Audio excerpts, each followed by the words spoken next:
My guest today is the host of Raised by Giants podcast. He's also a documentarian. His latest film, A Clockwork Shining, can be found on Amazon Prime. I've seen it. I recommend it. My guest is Ryder Lee. Welcome back to the show, man.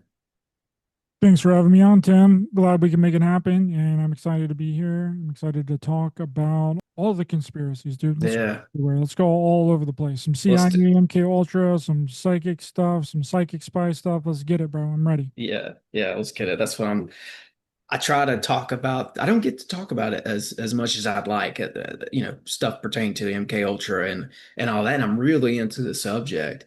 Um, and I'll just go back to your documentary for a second because I really did like that. I mean, I when you came on the first time, I wasn't just blowing smoke. I really liked the documentary. It was awesome. And occasionally, I'll hear or I'll see something that reminds me of stuff I've seen in your film because you guys laid out so much pertinent info. But lately it's been like Diddy and these rappers, this music thing, right? Like are these guys CIA or what?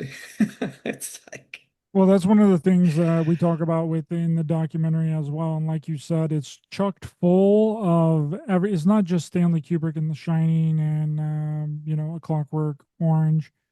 Because the name of the movie is called A Clockwork Shining, Kubrick's Odyssey 3. It's a quasi sequel to Jay Weidner's first two movies, examining Stanley Kubrick and the faking of the moon landing and everything that he was doing. So this is like a unofficial sequel, but also an official sequel, like a trilogy that kind of, closed hmm chapter on his Kubrick trilogy. So hmm um But you can watch it as a standalone film, yes. but you can also go back and I think that'd probably be the way to do it is to start with the first two.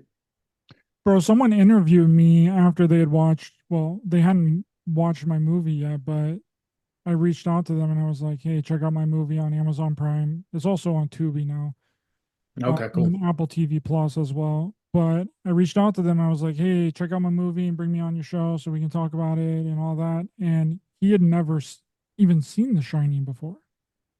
He never watched The Shining before. And I was like, oh my God, bro, you are in for a treat. So what he did is he went halfway through my movie. Then he watched the half of The Shining, like Stanley Kubrick's The Shining, and then he finished my movie. Then he finished The Shining. And I was like, bro, that's a heck of a way to do it, dude. Yeah, is that the way? I don't know. That's what he did. That's the way he did it. And he was like, oh, all this stuff makes sense because he pretty much got everything all at once, because there's so many theories and so many different ideas surrounding Stanley Kubrick's The Shining. And hmm I think that we did an amazing job wrapping all of that together and also presenting new theories as well. And that's really what I wanted to do. Yeah, yeah, for sure. I mean, it got me wanting to see The Shining again as well. I could see how that worked. Like he got halfway through your film and was like, okay, all right, I gotta go watch The Shining and revisit this. But you guys are filling in, you guys are connecting dots in a major, major way. And I think I told you this last time, like, not to rehash that conversation we had, but I think I made mention of this. Once you get into your documentary some, I don't know, maybe 20 minutes or something like that, that's when you start getting into this Laurel Canyon music thing. And that was like, I was like, oh man, I don't know. I really love that part because I'm super fascinated with that whole scene, really, even from Jim Morrison to like Crosby, Stills and Nash. Like Crosby was a rich kid, like a rich kid. Jim Morrison's dad, of course, was to help kick off the Vietnam War. He was involved with the Gulf of Tonkin. And then all these other musicians, even Zappa, all the Laurel Canyon people, like Zappa was like a rich kid apparently. And Zappa was using like, we can maybe get into this some of the, he had telltale signs of being a part of an MK Ultra program because what he was doing was he had several locations where he became like the party house, right? At some point, he went and got a cabin, and they called it like I don't know the party cabin or whatever. Anybody who was coming through there, he was dishing out LSD to them, and he wasn't taking it. He was like a handler, and like who else did that? Charles Manson did that. Yep. And it's almost like somebody taught them to do that. No, no, no, no. This is no, what you do is we'll give you this huge supply. You'll be the party man. Everybody will come to you, everybody will love you. You'll be in control of the situation. Just don't take it. You know, like they told him the ropes. Yep, don't get high on your own supply. Jim Jones was also involved in with the CIA as well. Apparently, the CIA was giving him drugs, and we know how the Jim Jones situation all shaked out. So a lot of these people are all involved. If they're not involved with a three-letter organization, they're involved with some sort of military-industrial complex operation. Right? For When sure. a lot of these events, like you can just pretty much put your money down and bet that it's some sort of op Hmm. that they're running. And then when you look into like MK Ultra and stuff, you see that Operation Midnight Climax is also involved with a lot of the things that are happening right now. I mean, the Diddy thing, that was like apparently there was some footage that was involved with that. So you had the three main people that have went down over the past what 8 years now. The first one was Jeffrey Epstein, right? And that was like the political side and the political angle. Okay, and then you had that producer, what the Hollywood producer guy, what was his name? That's current, Weinstein, Weinstein. yes, Weinstein. You had Weinstein, which was like the Hollywood version of that. And then you had Diddy, okay, which is the music industry of it. Hmm. So you have all three of those people, all sections of everything, right? Like the three sections of the industries that are the most popular: movies, music, plot, politics, right? Hmm. And Wait, who was the first one you mentioned? that was well, Jeffrey Epstein. It might have been Weinstein Epstein. first, but Epstein Weinstein. was charged in I think 2007 or something like that, and then he got, and then they when he went to Yeah. prison, and then was out every single day on doing whatever he wanted to do. He only had to be in prison at like night. Right, right, right. But he was kind of the first person that we kind of heard about. And then Hmm. Weinstein got hit with the Me Too movement, which was the Hollywood movie industry, and then Diddy, which is the music industry. So it's kind of sus to me that they're picking just one person out of each one of these industries when how many Diddies do you think that there are? I'm sure there's a lot of Diddy's out there. I'm sure there's a lot of Epstein's out there. And when you look at like the MK Ultra Midnight Climax, Operation Midnight Climax, that was essentially what Jeffrey Epstein was doing before Jeffrey Epstein even was born, or he was even doing what he was doing, right? Hmm. Midnight Climax was they would give drugs to political figures, high up politicians, and then in a hotel room where the hotel room was completely bugged. They were filming the political figures through a two-way mirror in the act with these prostitutes. So it doubled as like an information operation, but also as like a blackmail operation because they're Blackmail up for sure. also filming them. So they're not only trying to extract information out of them to see, oh, well, what are you going to tell top secret information or whatever kind of information to these prostitutes that, that they're prostitutes. Who cares? Whatever. Are you going to tell them? Are you going to give them any kind of information? And then also, we're filming you, bro. We're also filming you and whatever you're doing with a through a two-way mirror. And this was mostly due to Meyer Lansky was doing this. Meyer Lansky was essentially the first Jeffrey Epstein, and that's kind of just taken its own form in like modern day with like the Diddy stuff and like with the Epstein stuff. It's a rehashed version of what the CIA was already doing back in the 60s and 70s. But Meyer Lansky was like a mobster, right? Yes. Who may have been a double agent or at least acted as one. 'Cause, I mean, that's the thing. I mean, I don't want to go down this road because I like where we're headed, but like if you do go back and look into the mob, you'll see that those guys were definitely working with government. A lot of them were, and CIA. Because the CIA, well, we know this now, but they have been a big part of what they do is bringing drugs into the country. And that's another And thing that's connected. I don't mean to interrupt you, but that's no, another go thing for it. that's connected to this whole thing. The exact same thing that you're talking about right now is the exact same thing that they did with the drugs, right? If you can't beat them, you join them. There's nothing that they could do about the mob, so they became the mob. Okay. There was nothing that they could do about the cocaine coming in from Puerto Rico into Florida. So what do? They become drug traffickers. Okay. Yeah, what's the They Tom couldn't Cruise stop it. movie? Yeah, they could not stop it. So Yeah. therefore they just started doing it. Hmm. What's that Tom Cruise movie where he's the drug runner? I know which one you're talking But about. he was in Arkansas doing that. He had and the guy, it's based on a dude in real life who was really doing that out of Arkansas with ties to Bill Clinton, who was governor at the time. Yeah, this is all a big old mangled web, man. And I think that somebody going back to like this whole the how you laid it out, two-way mirror, filming, prostitutes, all that. Somebody or somebody's somewhere has a big old library of this stuff. They've got files going back who knows how far on people in power. It might even go back 50 years. So it's like whoever that person is or whoever that person is involved with and working for is who is almost like the ultimate puppet master here. And like honestly, I kind of wonder like with recent stuff that's happening right now, I wonder who's this whole Epstein business, this are we going to release it? Are we not going to release it? It's gotten the waters have gotten murky. Just makes me wonder how big is that library, right? Well, not only that, dude, it's like, okay, if you're this is the way that it would go in my mind. Okay. You would do all this stuff officially, right? You would experiment with all this stuff, just like we know about all the MK Ultra programs. We know that those all went down. There was several other sub projects with all the documentation got burned.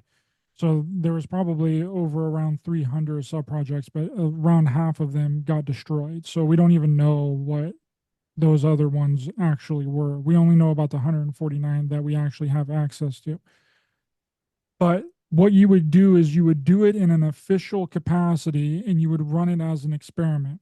And whichever ones were successful, you would then lease those experiments to private companies, private contractors, private government organizations. Okay, just like what they did with a lot of the MK Ultra stuff. They leased a lot of it to Canada. So they gave it to private corporations to where they would not be subjected to any kind of FOIA request. They would not have to come out and say exactly what they're doing because it's a government contractor. They don't abide by the same laws that the government abides by. Okay, so you would do these experiments, these types of operations. You would figure out what works, what doesn't work, and then you would hand that information over to a private government contractor. Okay, then the private government contractor can do whatever they want with that information. Then they can run their own experiments, but they wouldn't be experiments then because experiments had already been done. They would just be able to full-fledged, full-scale do it. Okay. So then that's whenever you get in contact with a Jeffrey Epstein like figure. That's whenever you get in contact with a Diddy like figure. So they're not directly connected to those people. There's several middlemen in between those people and the actual government or the actual three-letter organization or the actual military. Okay. So it's military funded through a private corporation that is doing this stuff, a government contractor, so that the government's hands are clean, right? They're clean Hmm. because they have no paper trail. Right. They're just giving money to this private government contractor that is not lawfully, they don't have to disclose any information. Okay, so it's Yeah. pushed off to the side. It's exactly like that's the way that it's done. And that's the way that they don't have to come out and say, oh, this is what's going on, even though we know exactly what's going on. That's the reason that they can say that there is no Jeffrey Epstein files, because according to them, there is none. Mhm. I see Okay. what you're saying. Because it's been, they don't have, because somebody else has all the information, right? Someone else, a private government contractor has all the stuff. They don't actually have it, though they might be aware of it. I'm sure that they're aware of it and they know that it exists. But the reason and the way that they're able to say that they don't is because it's been subleased out to somebody else, a private government contractor, right? Yeah. That's the way that they've done it because they got in trouble with the MK Ultra stuff, hardcore, right? In 1985, the hammer came down hard on the CIA. Okay, so then they were like, okay, well, we can't be doing this in an official capacity. We have Yeah, to they got sneaky we, about it. we have to fund this out to private corporations or government contractors for them to do it. So then we won't have any responsibility for any of the other things that's going on, right? That's the Yeah, way that it's been done I could for a see really that. long time. I could, and like from what when I first started the show, I got really into the UFO topic, and that's what seems to be happening behind the curtain with that, or let's just say advanced technology that maybe our government has. They seem to be that seems to have been handed off to the private companies. Um, So so therefore this that they don't have to take the fall for anything. They can right. close their eyes and plausible deniability. They Plausible don't have to deniability. tell they don't have to tell the public about it legally and all that stuff. So there's but yeah, like the 80s though, like what you're saying, I want to dig on that for a second. Like in the 80s they were learning from their past mistakes. And I don't know, this came to mind, Osama bin Laden, CIA agent in the 80s. His real name was Tim Osman. And I think that once you start looking at some of these events that start happening, like Ruby Ridge, Oklahoma City, Waco. Waco, 9/11, they seem to be after they got sneaky with things. And I would say that in my opinion, a lot of those events mentioned there are psyops perpetrated by people with connections to interagencies. Yeah, they can't come right out and do this stuff. They have to find a back door, a back channel, someone, two or three middlemen to. It's like having a shell corporation, right? It's what it is. It's like a money laundering system. Excuse me, but for information and operations. Like if you put Hmm. the entire thing behind 20 different corporate, then nobody's going to be able to figure out where anything comes from.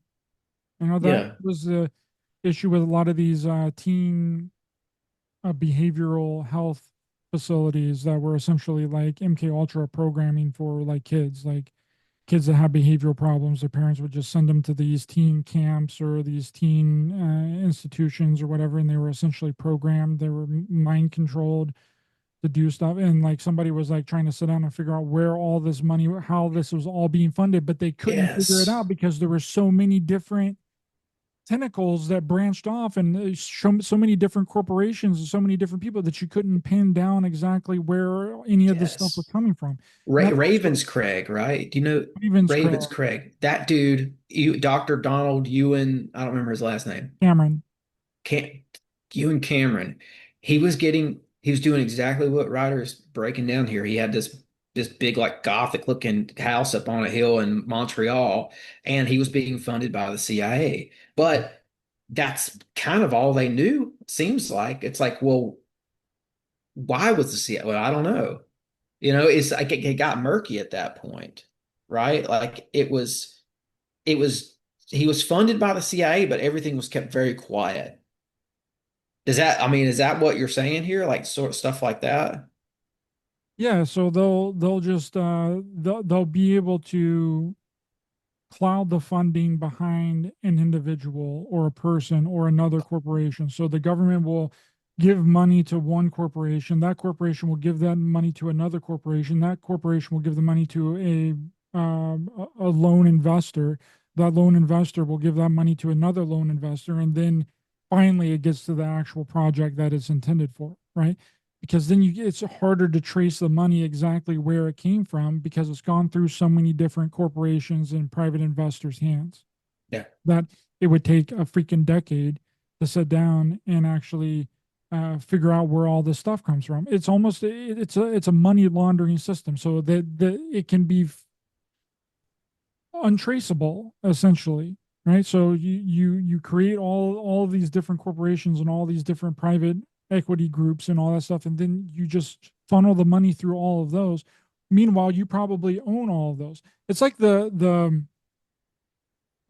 donation stuff, right? Like whenever these big billionaires or even millionaires or big celebrities or whatever donate to a big corporation or whatever, right? They'll be like they'll bring out the big check, they'll be like, $1.5 million and I'm giving to freaking kids in Africa that are starving, right? Philanthropy. Yeah, or to underprivileged children or whatever. Meanwhile, they actually own or they sit on the board of that corporation that they're donating that money to. So then it's just being recycled money and going directly back into their pocket. Mhm. Yeah, I think that that's how some of these early riots were funded too. Like if you go back to the Black Panther days, the White Panther day, there was a couple of Watchmen, no, Weathermen. Like those, if you look at some of the kids that were, this was all kind of being back channeled by the CIA. If you look into those kids who were like in the pictures leading the mob through the city, their dads were these wealthy businessmen who sat on the board of all these other companies. And they didn't know, I don't think anybody knew this at the time. They didn't know, like, oh, this is rich kids leading the charge with dads funneling money into it through all these different, it's compartmentalization too. Like, yeah, man. Yeah, and then you got the whole J. Edgar Hoover situation with the mob as well. I mean, J. Edgar Mm. Hoover was famous for, downplaying all of the mob activity and stuff. Anytime he was ever asked a question about the mob, he'd be like, there's no mob. What are you talking about? Don't worry about the mob. Meanwhile, everybody knows that there's a gigantic organized crime syndicate that's happening in the United States. Everybody that owned a business was probably, unless you were in like a very rural area, but sometimes even if you were in a rural area, you'd probably get a visit from the mob if you had a business in the 50s, 40s, 50s, and 60s. You know what I mean?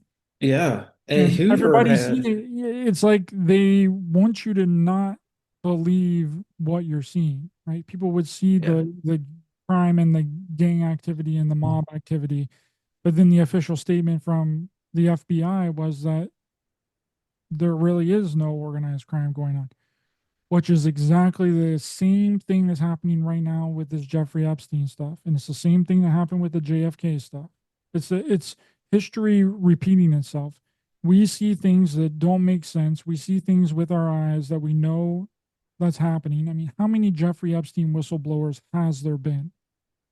There's been at least 20 or 30 girls that have come forward and said that they have been trafficked by Jeffrey Epstein. I mean, 10 of those, at least 10, were at the Ghislaine Maxwell trial. Okay.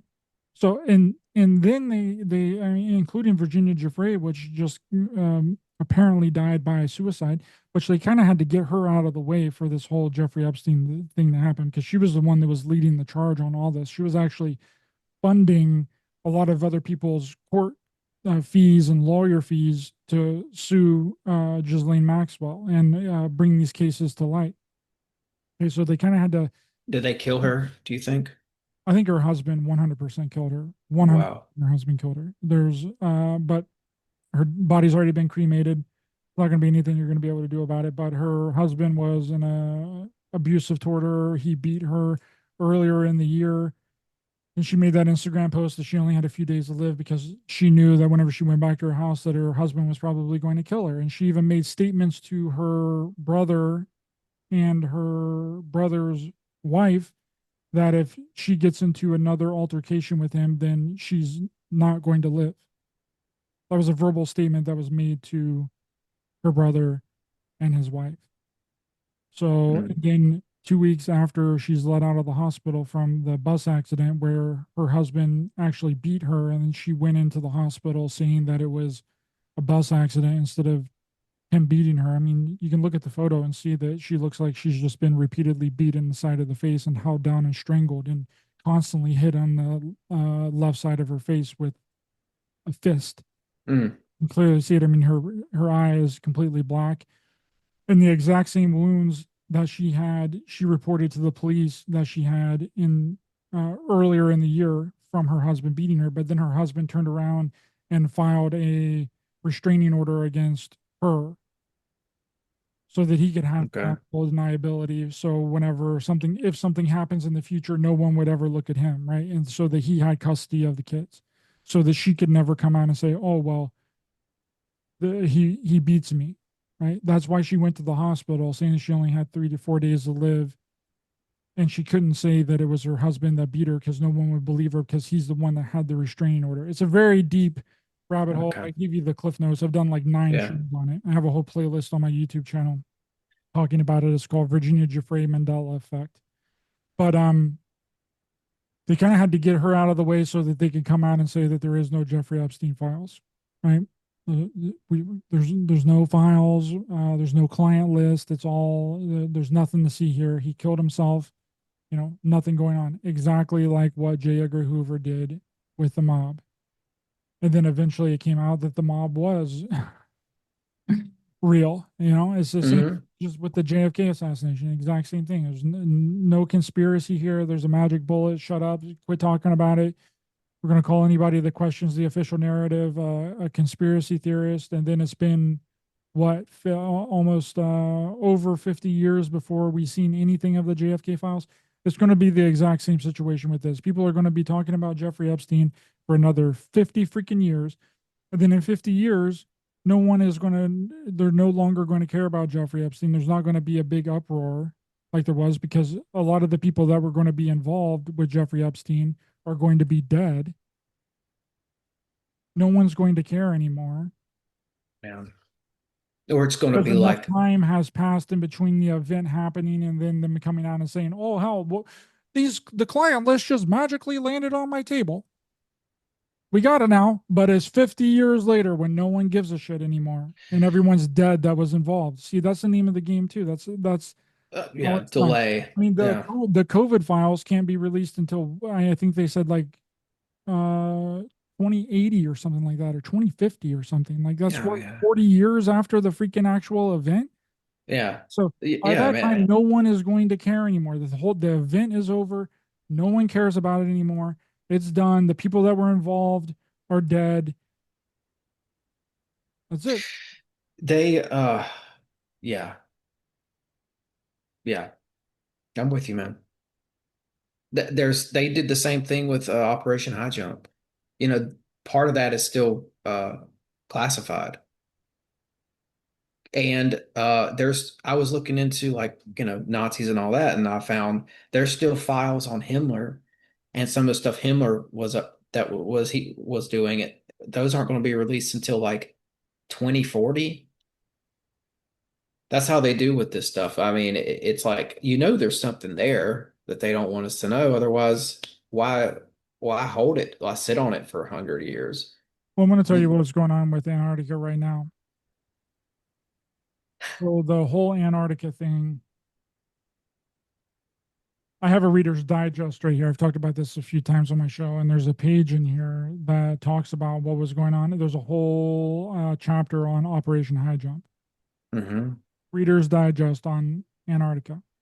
How Found old it, is it? found it at a thrift store. Okay, and I was just scanning through it, and then I seen Operation High Jump, and I immediately got it because I was like, oh well, this Reader's Digest is talking about Operation High Jump. I definitely got to get this. And there's a paragraph in there. It's at the very end of the chapter that says that there is a oasis in the center of Antarctica where there's lush greenery, there's forest, there's grass, there's trees, there's a giant lake in the center. And it's like, I forget how many square miles it was, but something huge. And that's what Admiral Byrd discovered. That's what they found out. And I'm pretty sure that's what they were trying to keep secret with Antarctica until they studied it further. Because how do It's like you, a pocket yeah, where the cold doesn't affect this certain little area. I've seen that in old articles too. There was an old article that I saw from, back in the 1800s. These explorers were trekking through Alaska and they walked into some pocket of warm climate where there was like all of a sudden it's green and there's animals and, seems like it's just an anomaly, but that happens here. yep. And that's what they were trying to keep secret. I'm 100% convinced it's not, and that's not as crazy as what a lot of people want it to be. They Yeah. want it to be UFOs and aliens and stuff like that, but that's the cover story. Well, if you look at Cover his story is flight that logs, there's he Nazis that's underneath the ice sir. down there, so don't go near there. Okay, you don't want to encounter the Nazi UFOs, bro. Don't even fly over. And that's another reason for the restricted fly zone, right? They don't want people flying over it and seeing it, that there's this luscious freaking forest in the center of Antarctica.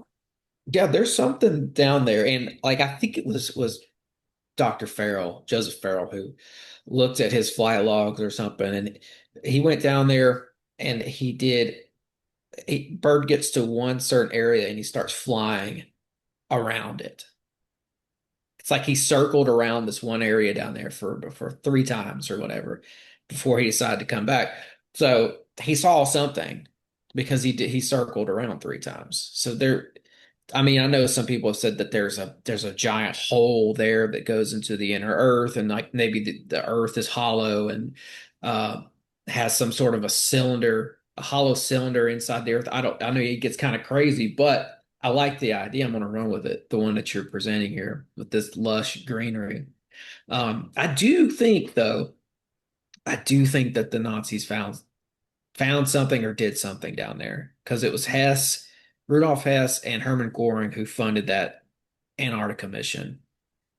And it just seemed like those two, when you look at those two, it's like with Goring, especially, like he was like a military guy, kind of a practical guy.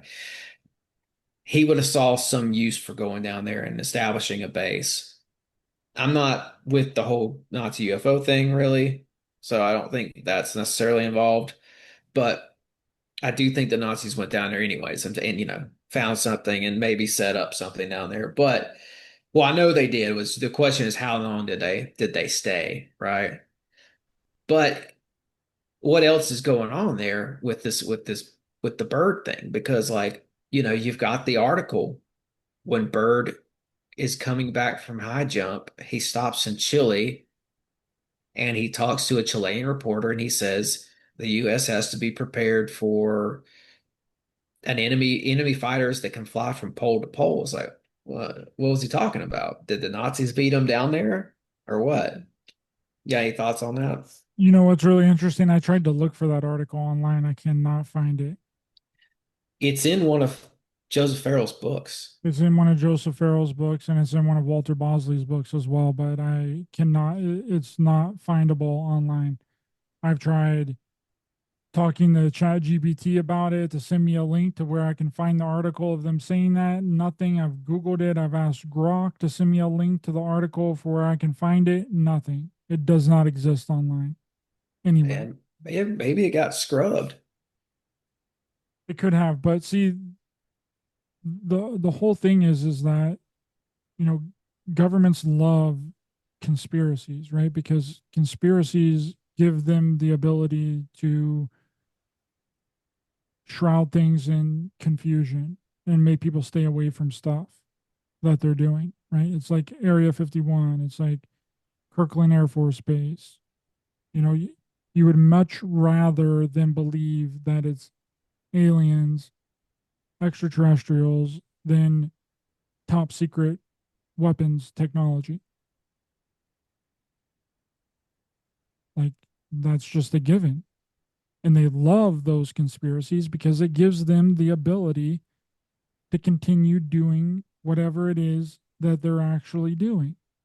While everyone's chasing aliens and extraterrestrials, they can continue working on their supersonic weapons, their their amazing drone technology, their infrared scanners, their How cloaking about ability, right? And all anti-gravity by while, now? yeah, anti-gravity craft. They can do all of that without the public ever knowing because the public is all on it's extraterrestrial, it's aliens, right? Mhm.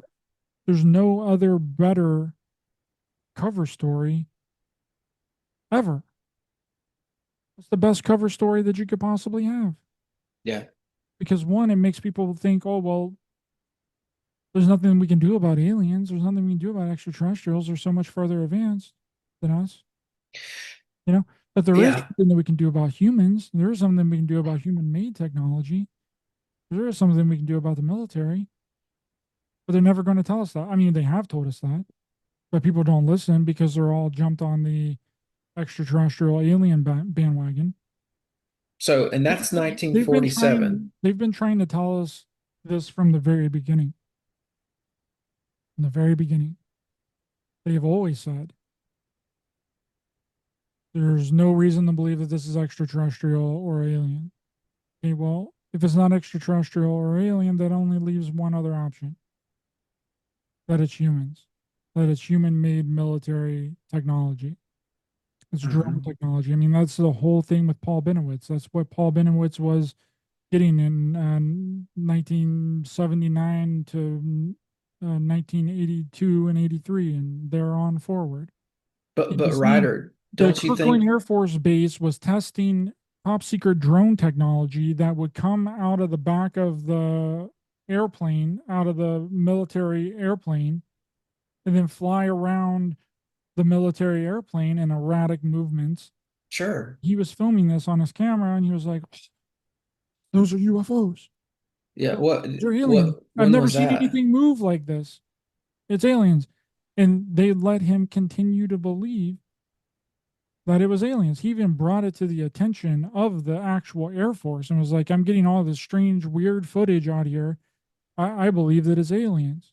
I believe that it's Mhm. UFOs. And they didn't correct him because if they would have corrected him, then he could have said, oh, the military is doing some crazy shit out here. They got some advanced stuff going on out here.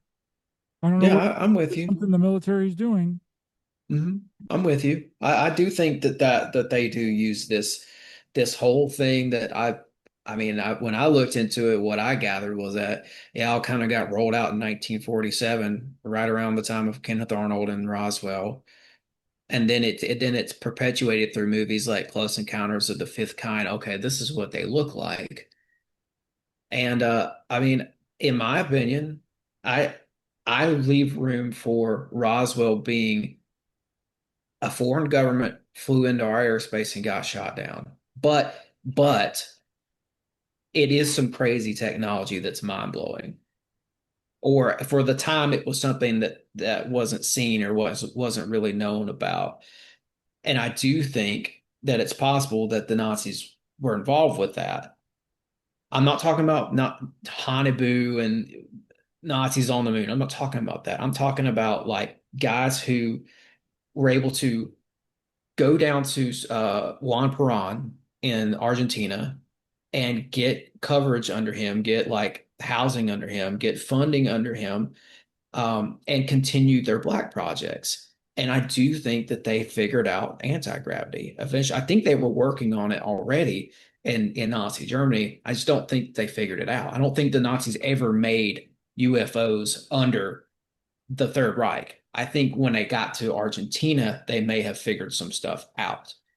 Then maybe 1947 Roswell, maybe you see something like that in our airspace getting shot down. That's kind of where I'm at. Well, too, and then when you look at the Washington flap event with the Mm. UFOs over the White House as well, that kind of seems like a warning shot, right? Like, okay, And that was 50, that was during Eisenhower, I think 52, right? yes.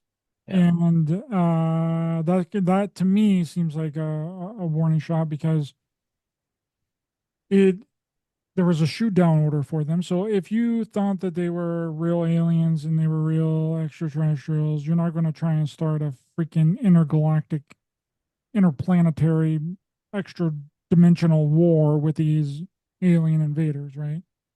So that means that Ford thought that they were at least man-made craft, or he would never have given the shoot down order, right? He would never have done that. We just got out of one of the biggest, bloodiest wars ever in history in World War II, like Was that 70 years, Ford? right? So Hmm. that seems like a warning thing, right? And you might be on to something there with the Nazis creating some kind of craft, and it seems like that maybe they did figure it out a couple of years later, and then they were just, kind of flying by the old White House to be like, okay, here's what we got. Mhm. You know, Mhm. don't mess Yeah, with this. This is July 12th, 1952, you got the DC UFO flyover incident, what later became known as the Washington Flap or the Washington National Airport sightings or the invasion of Washington. I kind of like that one. uh, invasion makes it sound more sexy. right, yeah. Um, but when you look into this event, something happened. Something definitely happened. But yeah, continue what you're saying, man. I'm sorry. I just wanted to make sure I had that date right. And I think this was Eisenhower or was it Ford? Pretty sure it was Ford. Okay. Could be wrong. Eisenhower was in 54. I remember that from my research. But anyways, I'm pretty sure it was Ford. If you scroll okay. down further on that Wikipedia article, it'll tell you who was president. White House concern. Head Harry Truman. Oh, it's Truman. Sorry. That's right. That's right. We were both wrong. It's okay. Yeah. Both get Yeah. things wrong. We're not perfect. No, we got the dates right. We're not perfect, bro. We weren't alive, but we got the dates right. Let's see. Rails out, all the radar stuff. They had the stuff was mysterious blips were showing up on radar. The CIA would react to the 1952 UFO wave reports by forming a special study group within the Office of Scientific Intelligence, the OSI, and the OCI to review the situation. Edward Toss reported for the group that most UFO sightings could be easily explained. The CIA concern with the issue would lead to the creation in 1953 of the Robinson Panel. So you start to see the CIA getting involved, and I think Blue Book was definitely happening during this time too, because Blue Book reported like a record number of sightings during this 1952 flap or invasion, And and that's interesting. that's Go the thing ahead. too. It's almost like an egregore, right? When someone sees something and they report it, all of a sudden everybody else is like also seeing it and reporting it. Just like with Missing Time with Bud Hopkins, just like Gray Aliens with Whitley Strieber. Um, there's another one, Missing Time and well, that came from Bud Hopkins's book with the same name, Missing Time, where he relates alien abductions to people not remembering missing hours of their life and not being able to remember it. Screen Memories also came from Bud Hopkins. So, really, what's going on here is that people didn't talk about any of this stuff until like it was published in like a book, right? Like Whitley Strieber basically popularized the idea of like gray alien, which also came from his previous fiction works. He was a fiction writer before he was a nonfiction writer. And a lot of the entities that he described in his fiction work years prior are almost identical to the ones that he says that are nonfiction. So it's this egregorical type of reality. And then people resonate with Communion. It'll probably go down as one of the biggest UFO books to ever be written. And people resonate with that really hard. And then they start seeing aliens. Okay. Do you That's think when maybe then there's an they occult think element? that they've been abducted.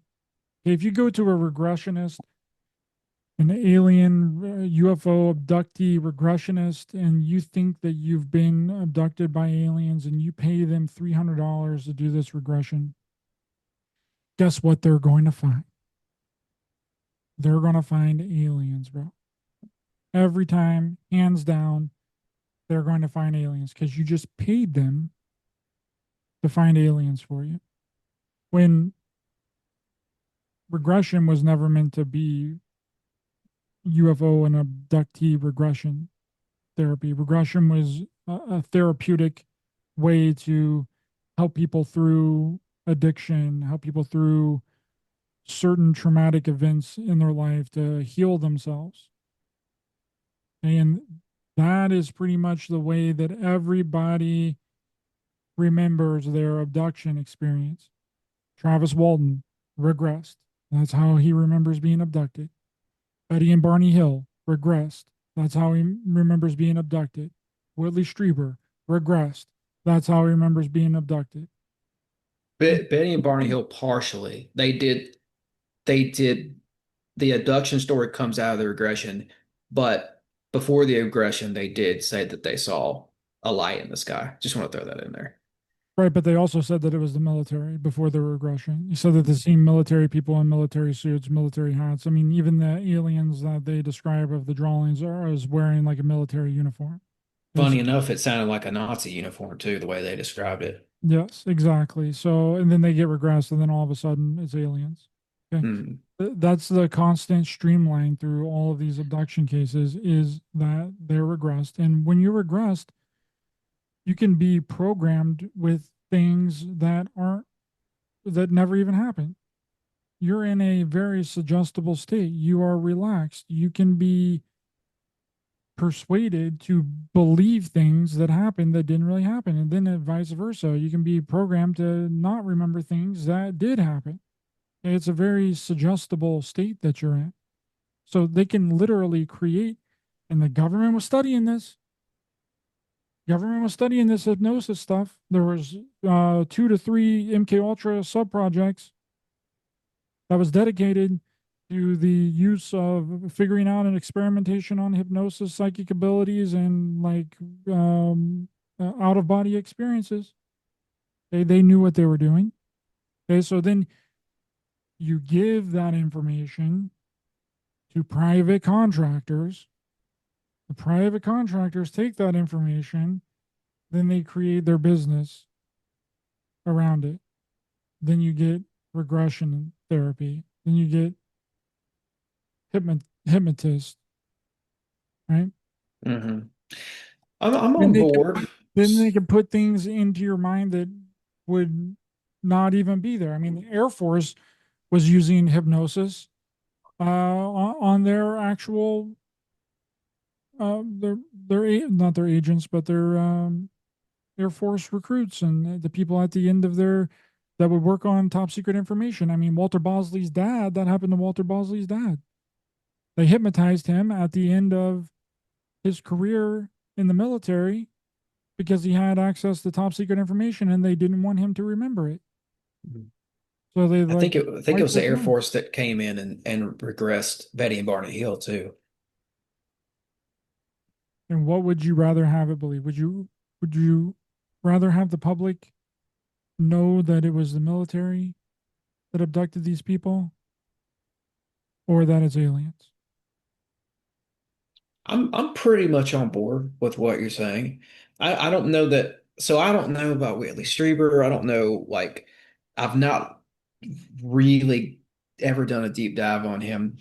Now, I've read plenty of his excerpts from his books and stuff like that. And like, I do think though, and this is what I was going to ask you next, I do think, yes, some of this is a military cover up of just bigger ideas, mainly dealing with technology and stuff they don't want the public to know that they have their hands on.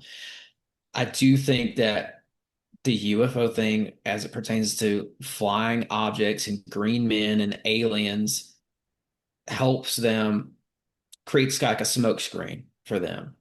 Um, but I also think that there is a real phenomenon here as well. I, how much of the stuff we see is can be attributed to that real phenomenon?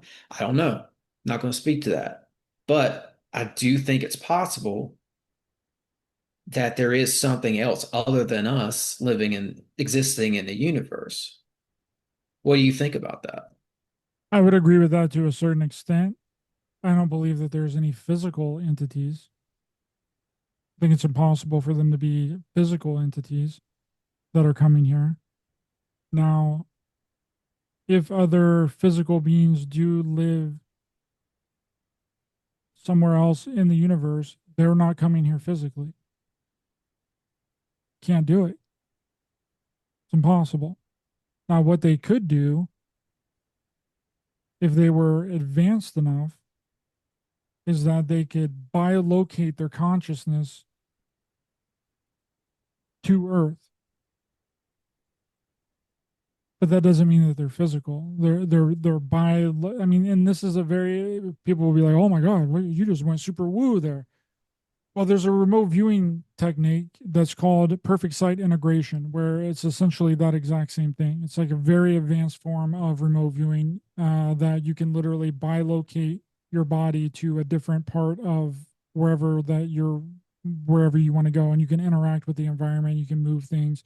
Very, very advanced form of remote viewing because remote viewing takes on different uh, not ideas, but different abilities the further you get into it. You can do many things with remote viewing, right? It's not just a standard thing of collecting intelligence data. There's many different ways that remote viewing can be used, and that's one of them is essentially bilocating. So if other entities exist in the universe and they are physical and they live on a Earth-like planet like ours, they are bilocating into this reality. It's sort of like the skinwalker. If you think of like a skinwalker, a lot of the skinwalkers are supposedly like entities from a very advanced form of meditation. So the rumor and the theory around skinwalkers is that Native Americans will put on the hide or whatever it is of the entity that they want to transform into. They get into a very deep state of meditation, and then they take on that form outside of their body in a entity that they have essentially bilocated into, and then they can roam around and do whatever it is that they want to do. Yeah, sort of like an avatar, Look, yeah, it's like creating a cryptid. different avatar. Yeah, that's what, um, from my understanding, what a skinwalker actually is. Yeah, So, there's like a it, spiritual component to this, yeah, like very spiritual where component. spirits can kind of travel Yeah, or bilocate. I get what you're saying because I do think that there is something to the whole remote viewing thing, and I think it's not unlike people who have these near or out of body experiences. Like something bad happens to them, they get in a car accident. And all of a sudden they're in the air above their body watching the doctors work on them. When they come back into their body, this happened. This is one of the accounts I read about. The lady survives. She comes back into her body and she tells them, like, oh, there's a sticker on top of the ceiling fan. It's red and it's got, I don't know, numbers or some words on it. And she described the sticker. And they got a ladder out and they went up there and looked. And sure enough, she had gone out of her body and looked down over herself. And she described some of the surroundings that she couldn't have known about, right? Um, I do. So I think that fits into this somehow. It's like we do have this ability. Some people are just able to do it and they don't need a car accident to facilitate it. That's how I see it. yeah. There's a way to do it. It involves breath work and very deep meditation, and I think that the astral travel thing is different than like bilocation. Bilocation, you almost like duplicate your physical body. Other people would be able to see you. The astral realm is like an invisible realm to other people. Only you can see that realm whenever you're in it. Nobody else can see it. But if you were to bilocate, like if I were to bilocate to your location right now, you would be able to see me because I would be standing in your room, but I would also be sitting right here. Mhm. So you would see me in the corner of your room standing there. That would be more of like a bilocation. You're almost taking on another physical, spiritual avatar, almost a duplicate copy of you. Yeah, I had a shaman on who was describing a situation kind of like that. In my view, what he was telling me was that his teacher was able to do this. was able to be in two places at once, and he caught him doing it once on a at a monastery or something. So 100%. I think I believe that it's real and I believe that it can be done. And but the astral thing is like having an out of body experience is different. I think that that is a different level of reality. So the bilocation, you would still be in this reality. In the astral realm, you would be in a different layer of reality. You would essentially be like a 100% um, spiritual being in the astral realm. Was that guy, that dude was it Tom Sawyer that you're talking about? no, the guy who I had on, the shaman, Oh, no, it was a different guy. uh, Kevin uh Turner, I think. Sorry if I'm messing up your name, but okay, I think what happened was he walked into the monastery and he was looking for this person. He thought he saw them, or he did see them up on a balcony, kind of looking at him, kind of like smiling and acting goofy. And he didn't go up there. He turned around and walked out, went down the steps, and that same person was walking up the steps. And there's no way they could have gotten from that balcony past him all the way down to the bottom of the hill and started walking up the steps. That was one story. I think he's got several stories like that. That's one that I'm kind of remembering right now. Either way, I remember when he was telling me some of these stories, I remember thinking, oh, he's talking, he's hanging around these guys, like you're saying, who have mastered this art of breath work and are able to do what we would consider supernatural stuff with it. But all it was all along, we have this ability to do things that we just don't, like sixth sense, right? Mhm. Some of this stuff has just been like, you know how programmed we are through schooling and just living in this society that we live. We're super programmed. A lot of this stuff, for lack of a better way of saying it, has been programmed out of us. We think this is stuff you go see in a movie that's not actually available to us. It's not, we can't really do that. But I think it's just a forgotten art. I'll just call it that. Some sort of a forgotten like set of things that we once were able to do, like telepathy.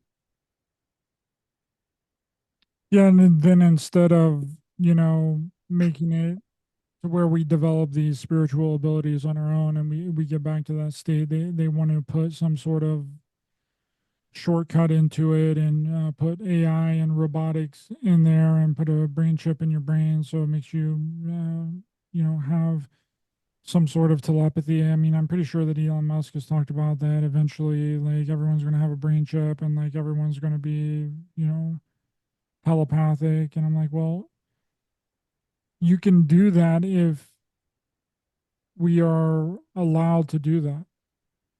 If we have enough time to develop spiritually and we're not shut down at every single corner like we are in school, like there's many gifted people out there, but they are made to be that they're weird or that there's something wrong with them. They end up getting put on some sort of medication. They sometimes get locked up in asylums. They get put in, the state hospitals and stuff whenever they're just like more in touch. They're just more in tune with everything that's going on. But it's But I not think the CIA societally knows. They susceptible. know about this because they're at the same time, and I agree with what you're saying.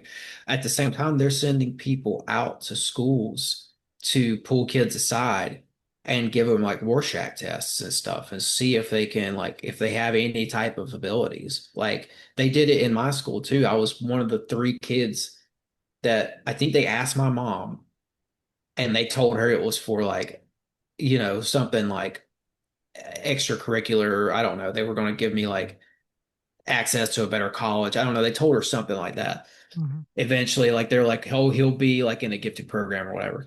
And they've had. I remember I sat down with this guy, and he sat right in front of me, and he pulled out these cards, and they had like Rorschach stuff on, like weird shapes. that he's like, well, what's this look like to you? And then at one point he was like, I know this seems kind of weird, but can you tell me what's on the other side of this card? And I was like, I just kind of looked at him like, no, because I can't see the other side of the card. He's like, that's okay, just try, kind of a thing. Um, I didn't get, no, that went nowhere for me. I never saw that guy again. None of that stuff like panned out for me, but I've heard other people tell very similar stories that these guys were out looking, they were recruiting for this. I would call it a CIA program of some sort, a government program of some sort. Yeah, it's a grooming program. Yeah. That's what they call it. The gifted programs went under different names in different parts, and the excuse was different depending on where you lived and what state you lived in. There was different excuses for it. Like some people were told that they were really smart and that they were going to be put into a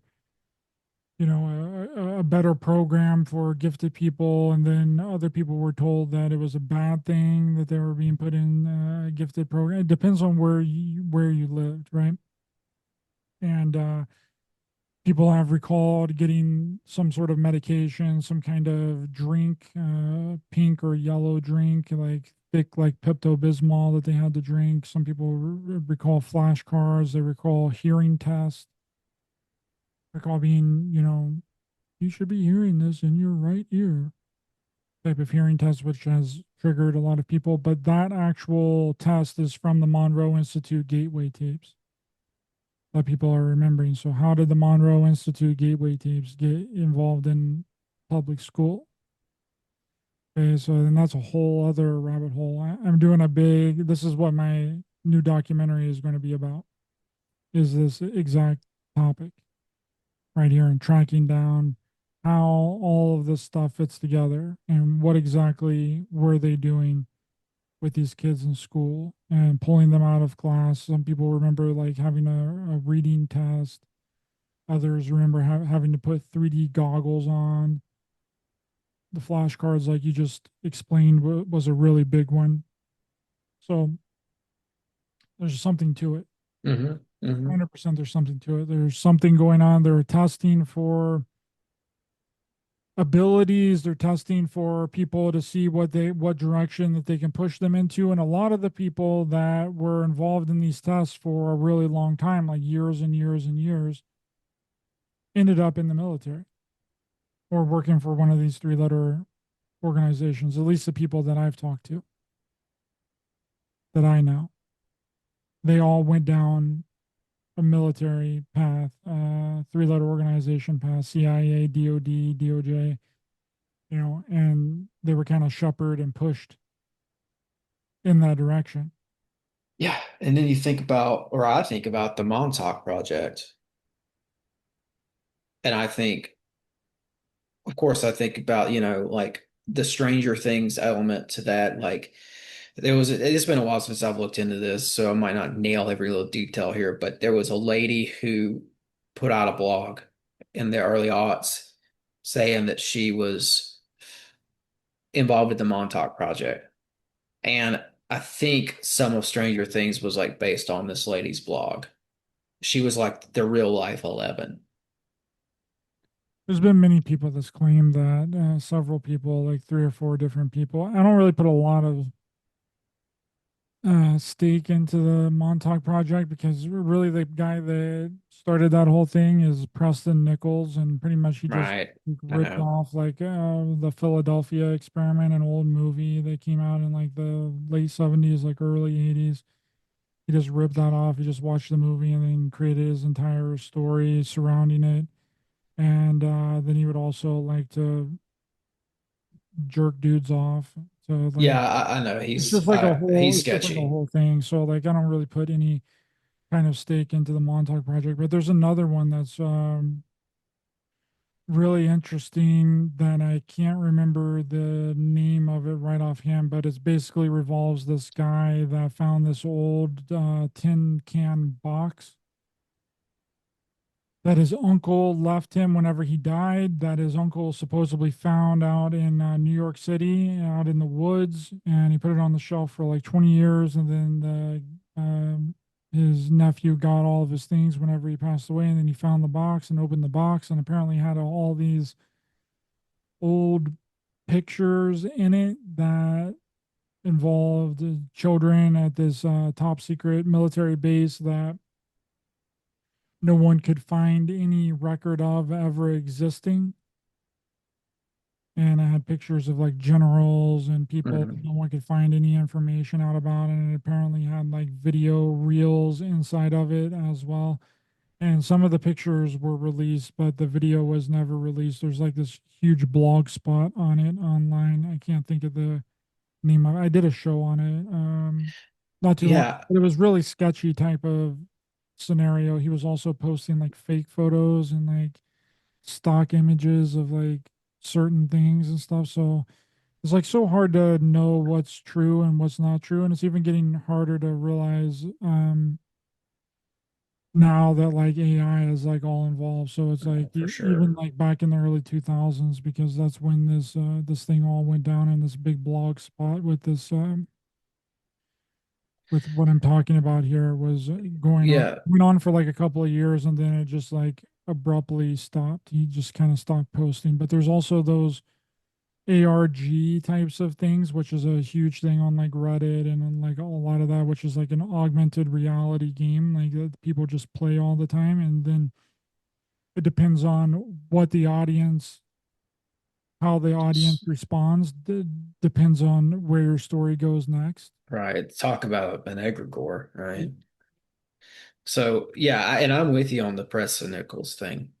Just to touch on that again, like that dude, he kind of just shattered his own story. Which the more you look into him, the more you're like, I don't know if I can believe anything this guy says, but that whole area was interesting to me. Montauk Point, like there is the base there. Locals did say that there were kids going in and out of there. I think there was some sort of a program there involving kids, and Preston Nichols came in there and just maybe fictionalized the rest of it from there.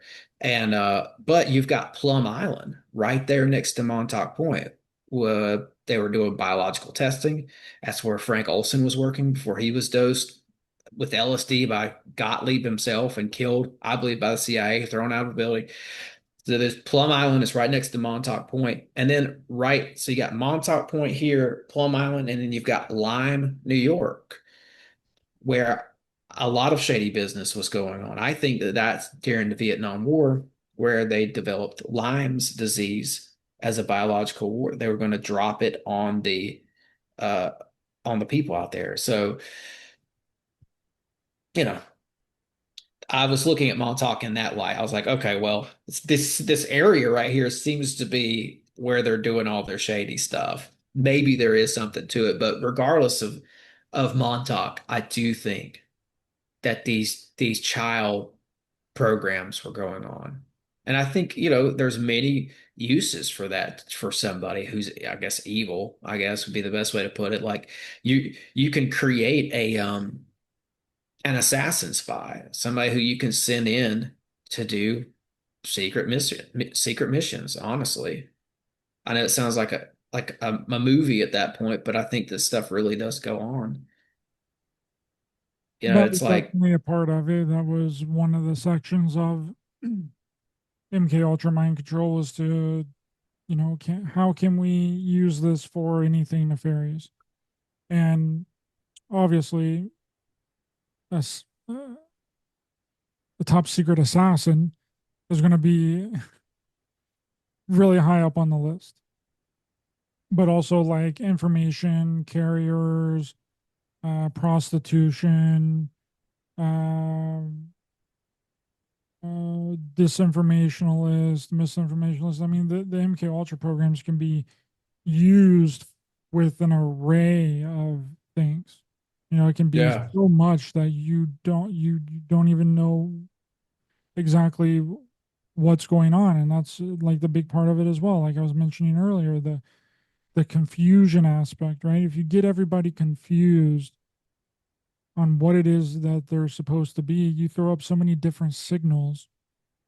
You have everybody jumping in with their own thoughts and their own ideas and their own theories on everything, then it just muddies the waters and nobody knows what it is that they're supposed to believe. And this has been done on a media level for decades now. They Hmm. give certain news stories to certain parts of the population. Also, depending on what state, what city you live in, you get a different set of news.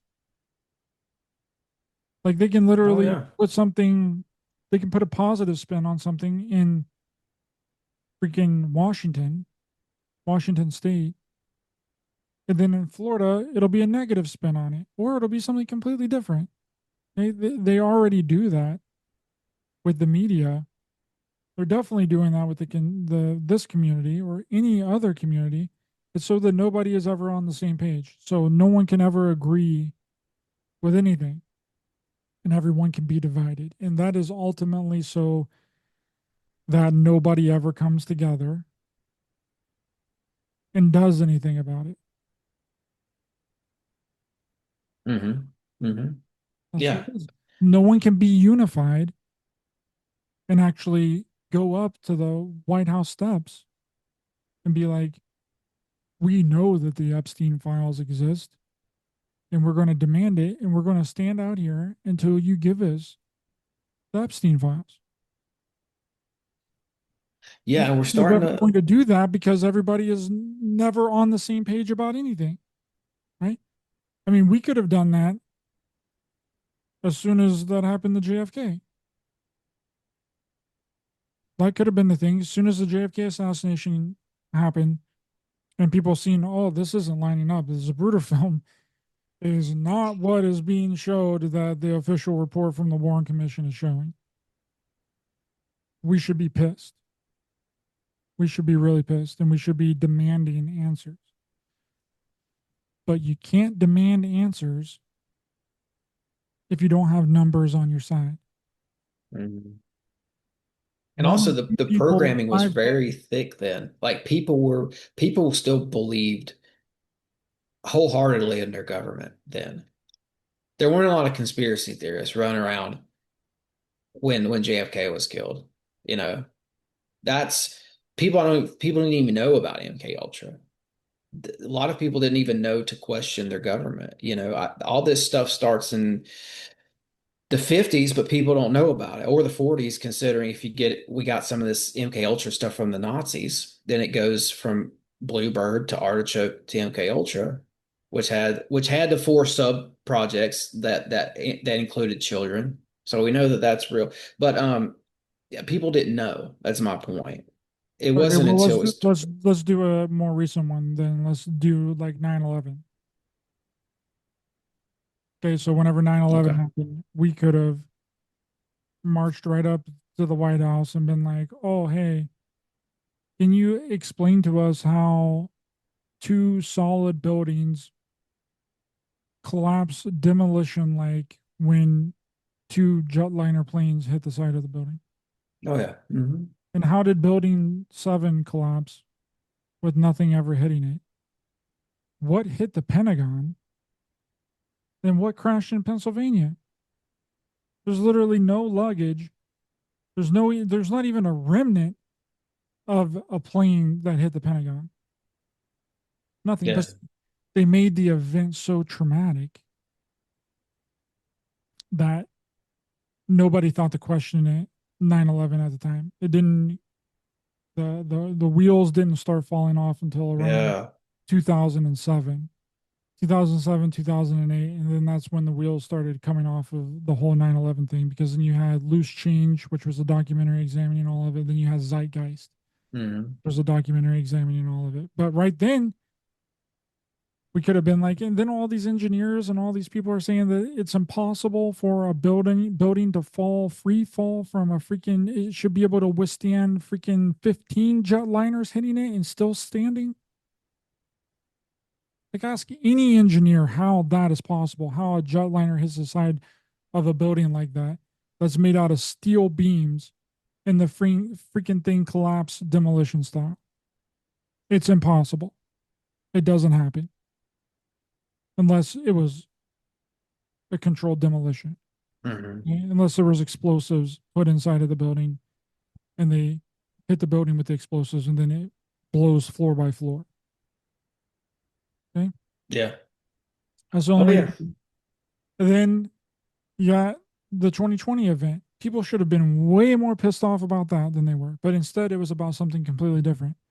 Instead, it was about George Floyd, that we were out there rioting and burning down our cities and looting and throwing bricks through businesses and destroying businesses, right? They usurped that entire freaking thing and turned it on its head about something completely different. They didn't let the real thing that we should be pissed off about actually escalate to that level of where we should have been. They made it about something completely different. Hmm. And then that took the the gunpowder out of anything that could have possibly been about the real event that actually happened.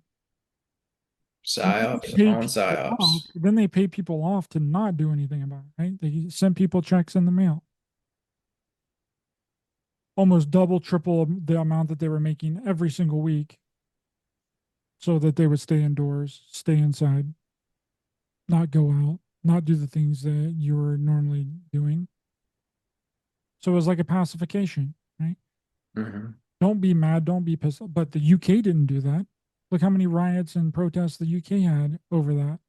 Australia, same thing.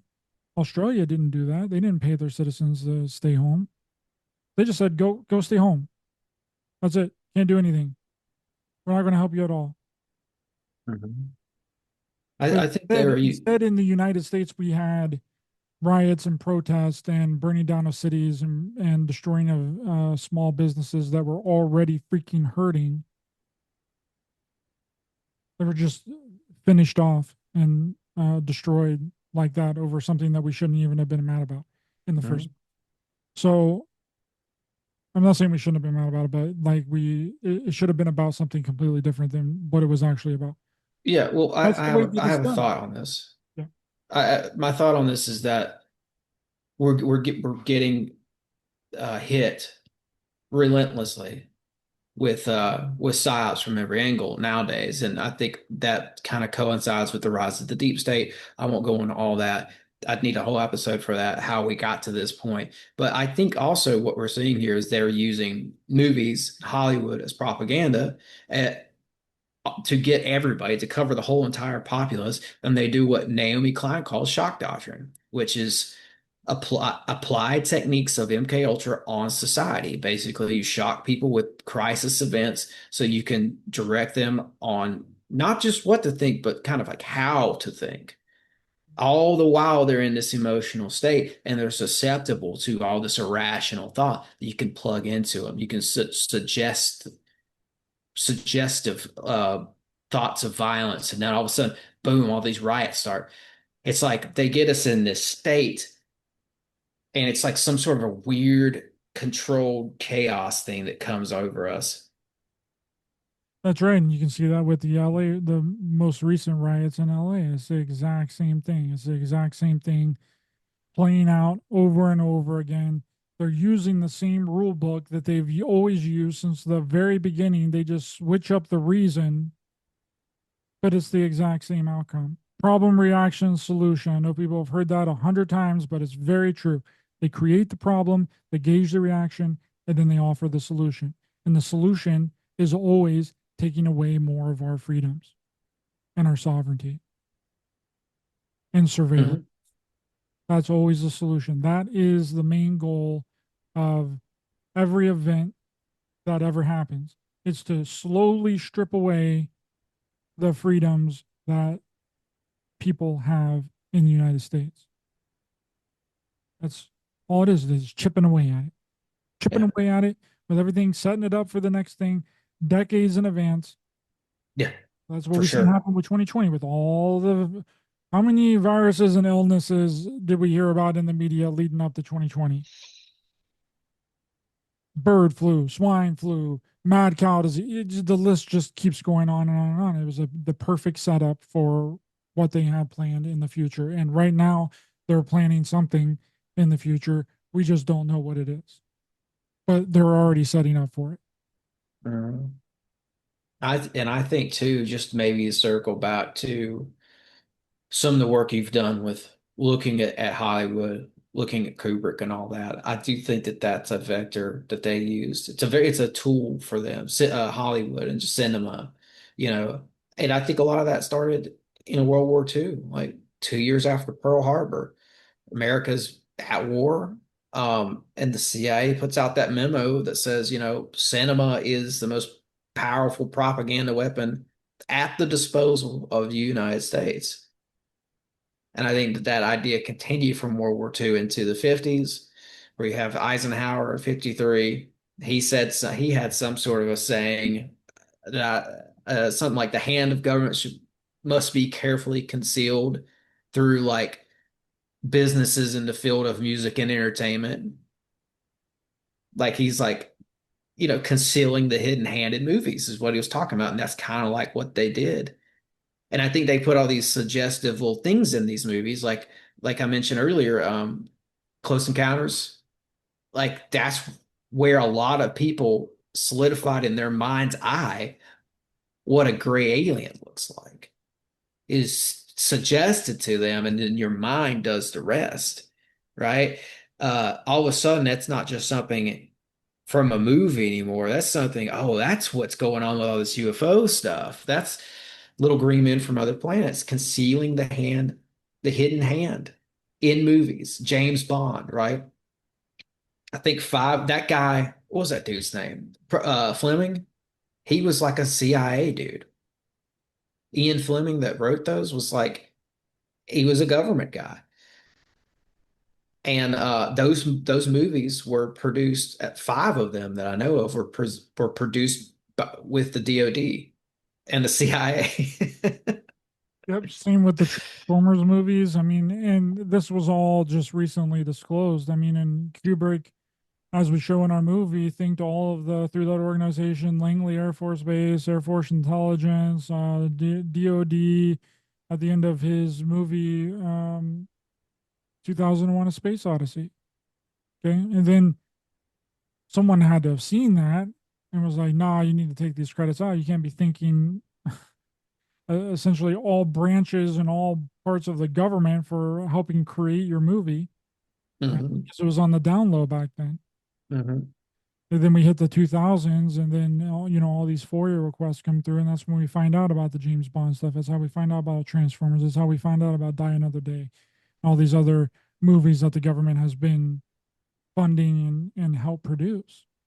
I mean, Hollywood is the propaganda arm of the government. That's what it's Absolutely. been, and that's what it's always been. And that's what it's going to continue to be until, independent media people start rising up. And I think that it is our time. Now is the time for us to really push, full fledged into this and create our own stuff and do what we're doing right now and create our own movies because we're not beholden to anybody. We can put out whatever it is that we want to put out and talk about whatever it is that we want to talk about. That's why I'm doing these movies. That's why I did the first one, JFK, Solving the Crime of the Century. That's why I did A Clockwork Shining, because it's stamping something that I have created out there for people to see, and I'm not controlled by anybody. There's nobody telling me what to do. It's my own creative ideas, my own creative input, and I can make it however I want to make it. I'm not beholden to any studio, not beholden to any streaming network. They can't tell me what to put or not put into my movie. But that also relies on people supporting it, right? So people have to like support my work and support me, and so that I can continue to do it, right? It's a grassroots type of thing, and that's how everything really starts, and that's the best way for anything to start, you know? Like the people that just start out with a freaking $1 million contract in music. I mean, there's something a little sketchy going on there. You tell me you didn't You didn't tour around with any freaking you didn't play any bars? You didn't play any dive bars? Like how come nobody knows you like on the street? You know, how come no one has ever heard of you before? Laurel Canyon. You know, it's kind of weird, bro. It's kind of weird. Oh, you're a first-time director and you're directing a multi-million-dollar movie? That's kind of weird, bro. Yeah, Kind of weird. There's some sus. something Some sus. sus going on there. You know? And their parents are involved with military. We know the playbook. Yeah. Manufactured culture. So much of like our favorite bands, our favorite movies, I hate to say this, was manufactured culture. Rich kids, military kids, kids with these back channels to the government, to the CIA. I mean, even like yeah, I think you guys talked about this in your film too, like it's out there, Lookout Mountain, right? I think it's in Laurel Canyon. That's where the government had a they in 19 it was out there in the 30s and 40s maybe, but in like 1953 the government took this facility on top of Lookout Mountain and like transformed it, put in new buildings, put in all this state-of-the-art equipment for shooting movies. And you look into it and you find out that they filmed 20,000 films there. Yep. It's wild. And What's his name a owns it majority of now? them are still classified. A bunch of people had top secret clearance for it. Marilyn Monroe had top secret clearance for it. Ronald Reagan had top secret clearance. A lot of these big Hollywood actors, Cary Grant, several people had top secret clearance for this Air Force movie studios, Air Force Base, right outside of Hollywood, on top of Laurel Canyon, at this place called Lookout Mountain, where Hollywood is just a stone's throw down the mountain. Okay. Hmm. You're telling me Yeah. the Hollywood is where all of these big, huge productions are going on, but then you have the Air Force right outside of Hollywood on top of the mountain that is doing the exact same thing. 20,000 films being made up there. Nobody knows exactly what they were doing because a lot of the films are still classified.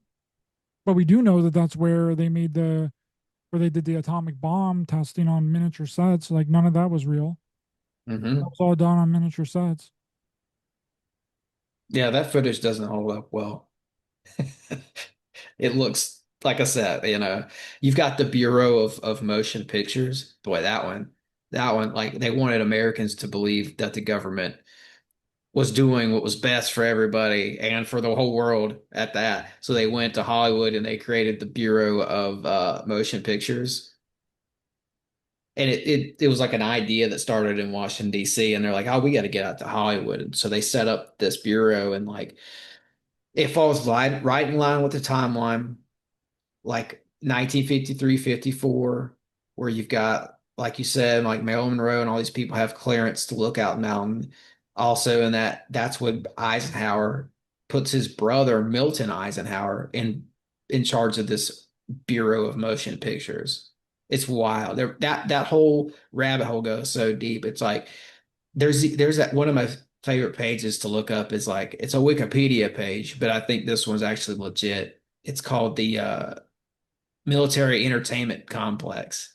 If you just put that into Wikipedia, and they give you a whole list of movies that the DoD produced and other government agencies. It's like it's wild. It's like Top Gun. Well, there's a reason why Top Gun makes you feel so patriotic. It's meant to.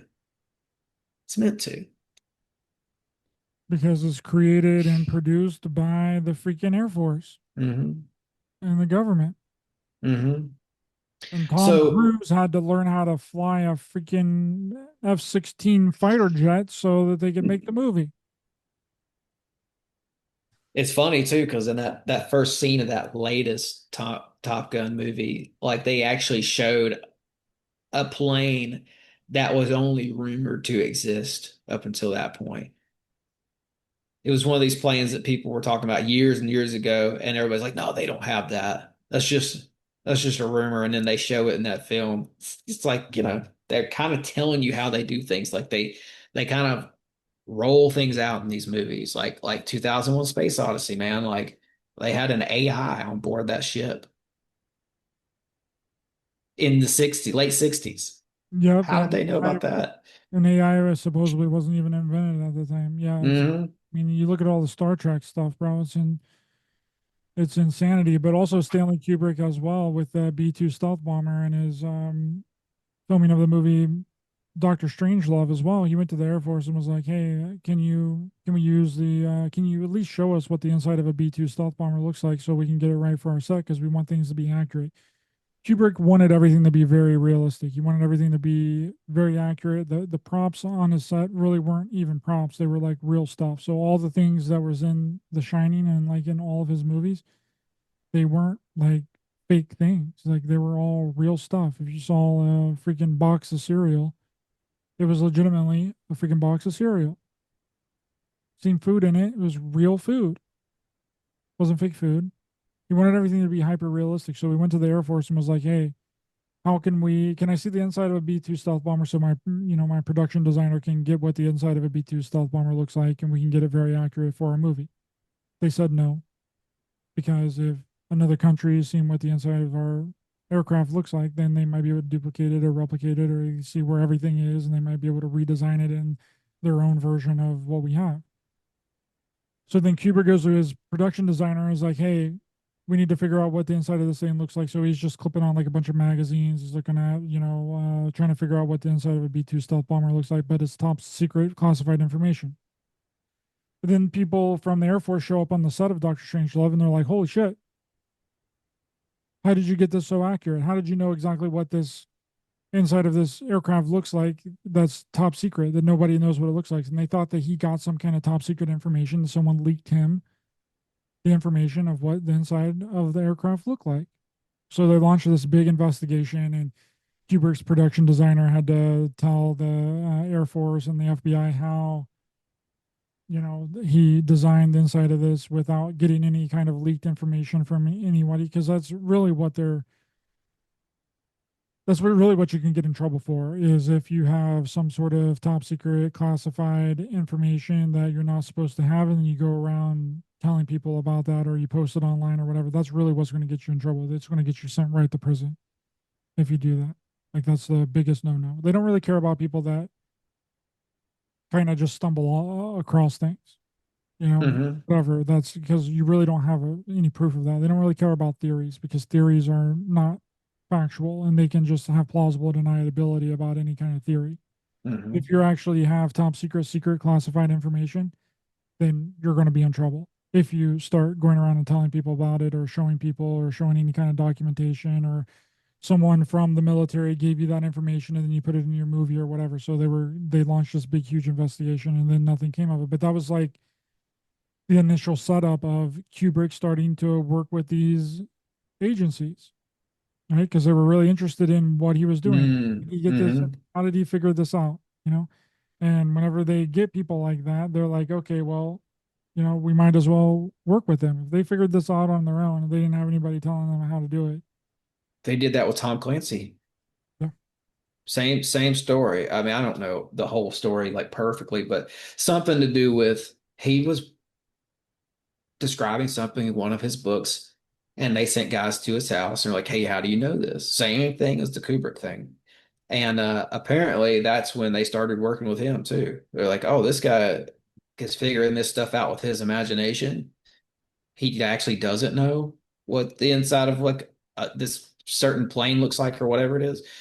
The story goes that Tom Clancy was told them, he's like, no, you guys wouldn't, I couldn't find any of the information, so I had to come up with it with my mind. And I was just like, well, this is what would be needed in this situation. So I just wrote that down. But apparently he got it right. Anyways, they worked with him. That's how that story goes too. It reminds me a lot of the Kubrick thing. It's interesting. I think, you see it with some of these guys, Dean Koontz and all them back in the day. Um, Yeah, man, that's is a super deep rabbit hole. The especially like them, and even like with books too. I saw something the other day where some of these authors are, if you look into some of these authors, they're being told basically what to write about to sway public opinion and stuff. I And I mean, know they do it to directors. it's the oldest thing in the book, right? It started with like newspapers and radio, then transferred into movies, and then it was also in books. I mean, it's just another way to mind control people and persuade people and push people in a certain direction and cultivate and create their beliefs and psychic drive them into believing something that may or may not even be real. I mean, that's MK Ultra 101, right? You traumatize people, you drug them, which over half the population in the United States is on some form of pharmaceutical drug. So they got the drugging thing down, right? They got the trauma, the drugging, and then the crisis, and then the normalization after that crisis. So it's a global MK Ultra program that's just being done on everybody all at one time. They figured it out on an individual level, and then we're like, okay, well, we know how to do this individually to individual people that are susceptible because we figured it out through our experimentation. How do we do this to everybody all at the exact same time? I know what we'll do. We'll create a giant, huge event. We'll put restrictions on people. We'll make them believe that it was something other than what their eyes actually seen. We'll program them with something completely different, and then they'll believe it. And then if anybody falls out of line that don't believe it, we'll label them something.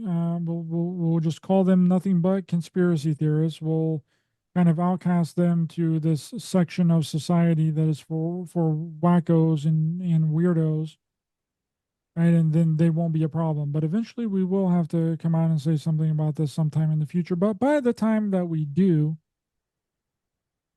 it won't matter anymore. Hmm.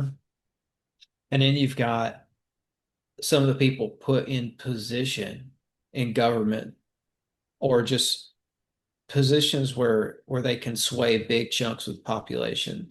You look into them and they're controlled too. Like I was looking at Obama the other day and I mean, because all these presidents are like related apparently, right? Like Obama's related to the Bushes. It seems to be like one sort of family at the end of the day, or a couple of families that they're all related. And you know, I was looking at Obama. So his grandparents were like Stanley and Madeline Dunham, but she was a Payne, kind of like Ruth Payne from the JFK thing. And then they've got these pictures. It looks like Stanley and Madeline are at the JFK assassination. Like if you look at some of the pictures, it looks like them. But his grandma was, I don't know if she was at the JFK thing or not, but she was the president of the or the vice president of the Bank of Hawaii. And then you start looking at her daughter, who's Obama's mom, and it's just like I would be super shocked if she wasn't CIA. She was some sort of intelligence, as was his dad, because they globe hop. They're like always in a different location. They're always working with finance or governments or both. And then she dies. Obama's mom dies 2 days before he was elected president. They, and his dad was involved with banking and government, and it just seemed like they were intelligence, right? And it seems like his dad too seems like he was killed under some shady circumstances because his dad was in a series of three car accidents back to back, and he finally died from the third one. And he went to Harvard, you know? So he's in the milieu of all these powerful people. It's just like any of that goes for any of the presidents. Any of them that you look into, they're all related. Like Obama, he's a related to Sarah Palin even and to the Bushes, but they're all like this. It's always like there's intelligence people in their family, government people, and like money, whether it's banking, finance, or they're just rich. Yep, that seems to be the what's going on, and then also with the music industry as well, like we were just talking about it. All the big music people, all the people that were involved in these big bands that pretty much changed the course of society and started the hippie movement that were being pushed out there to be the face of like this, the 60s and the 70s were all ran by the intelligence community and by people that were all like their family members, their fathers were all high-ranking military officials. I mean, Bob Marley's dad, a British naval intelligence officer, even the people that weren't in the music industry. I mean, Sharon Tate's dad was a high-ranking military officer. So it's like all these people, bro. They're they're they're all involved in some way, shape, or form. And with Jim Morrison, it's like, okay, well, now that makes sense to the reason why he was like so wild and crazy. And then like the same with like Charles Manson, right? He was essentially working for the CIA. So it's like no matter what he did, he was going to get off the hook. That's why he wasn't really worried about anything. And they If were he was worried giving about them, anything, he would do whatever he wanted to do. Anytime that he would yeah, ever be arrested, someone would show up and be like, let him out. yeah, just like Charlie Manson. Yep. Yeah.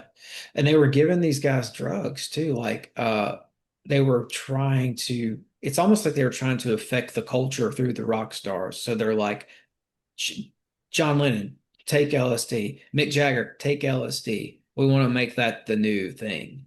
Because if these kids find out that you take LSD, they're all going to want to take LSD because they're all listening to the Stones and the Beatles at that point in time, right? Because the Stones had to call up the Beatles and be like, "Hey, are you releasing an album this week? Okay, cool. We'll wait for next week to drop ours." Because that's how they were like the biggest bands in the world, and they both had people trying to get to them to not only have like drug parties and like get the drugs into the hands of people at the parties, but they were trying to influence people to take the drugs with the celebrity of it all. Like, oh man, if Mick Jagger, and and then you look into like Courtney Love.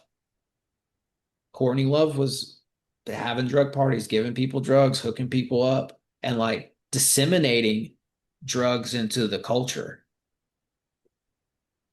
That Yeah. was like And mind blowing when I look at found what that it is out. now. What is it now? It's drugs, sex, and crime.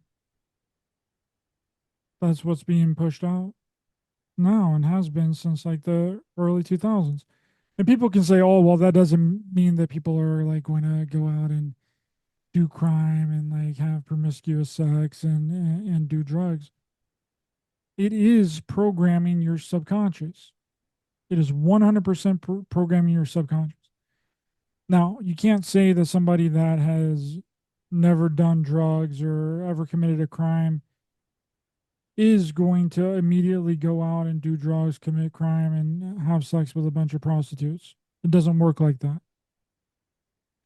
The way that it works is whenever the opportunity presents itself to do drugs or do some kind of crime, your subconscious is already programmed to think that it's okay and that you're going to get away with it because your favorite music artist and your favorite rapper does it all the time. And you want to be like them, right?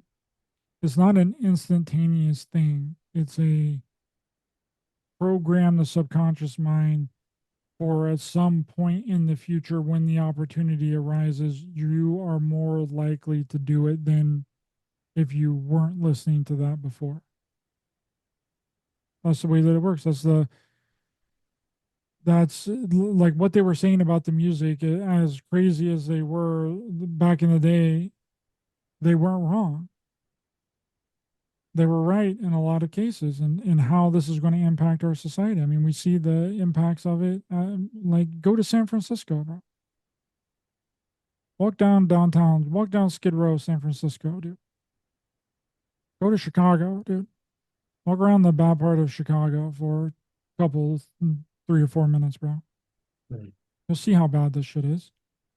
And I'm not saying that music is all responsible for that. It's a huge, there's plenty of other factors, but the music doesn't help.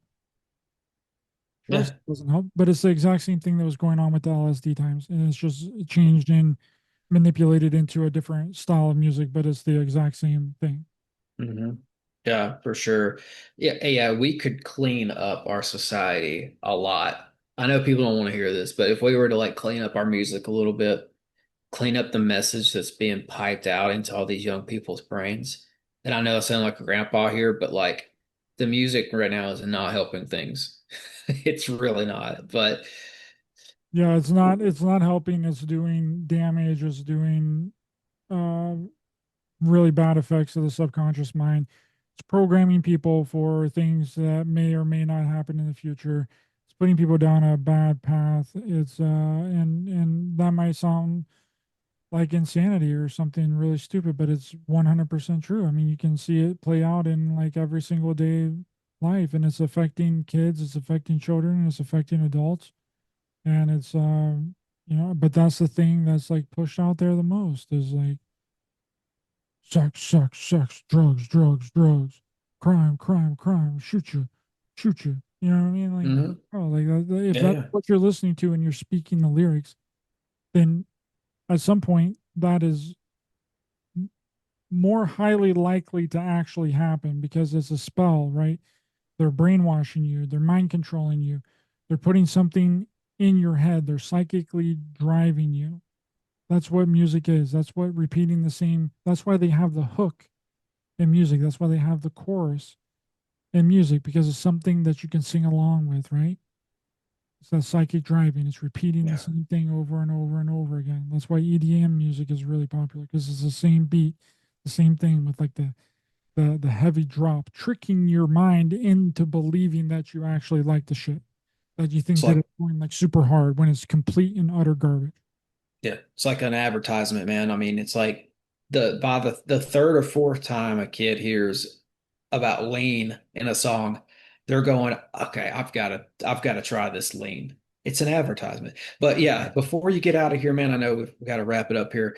Do you want to tell anybody or tell everybody about this new project you got? I'm pretty excited about it. Um, did we touch on some of the stuff that you're going to touch on in your next documentary? Yeah, so it's going to involve the government psychic spy program, Stargate program, which went under several different names. It's going to be a whole history of that. Then it's going to get into the gate stuff, the gifted programs that were going on in schools with the Monroe Institute Gateway tapes. So you got Stargate, Gateway, school gate programs. It's very convoluted. It's really convoluted, but I got everything lined up for that. I'm going to start filming hopefully here next month. So be on the lookout for that. But if you are interested, please check out my other two documentaries on Amazon Prime and Tubi. First one is JFKX Solving the Crime of the Century. And the second one is the latest one, which is A Clockwork Shining, A Kubrick's Odyssey 3. I would really appreciate it. If you haven't watched it yet, to please check those out. It's really going to help fund future projects and help me to continue to do this work and create really good content for everyone to enjoy. So thanks so much for having me on, Tim. Really appreciate it. If people would like to watch more of my content, they can find me on Raised by Giants on YouTube and any and all podcast platforms. And if you would like to reach out to me personally, you can find me on Instagram at Raised by Giants Pod and X at Raised by Giants 8 and also on Facebook at Raised by Giants. Thanks so much for having me on, brother. Really appreciate it. Fantastic conversation. Absolutely. Yeah. If you guys heard anything today that you're wondering about or like it sparked something in you, like you want to know more about, if we kind of facilitate any kind of curiosity, go check out Ryder's latest documentary, Clockwork Shining, because he touches on a lot of this stuff and presents it in a way that's really awesome. So yeah, thanks again, Ryder. And as always, break the mold, conquer the realm, and thanks for listening.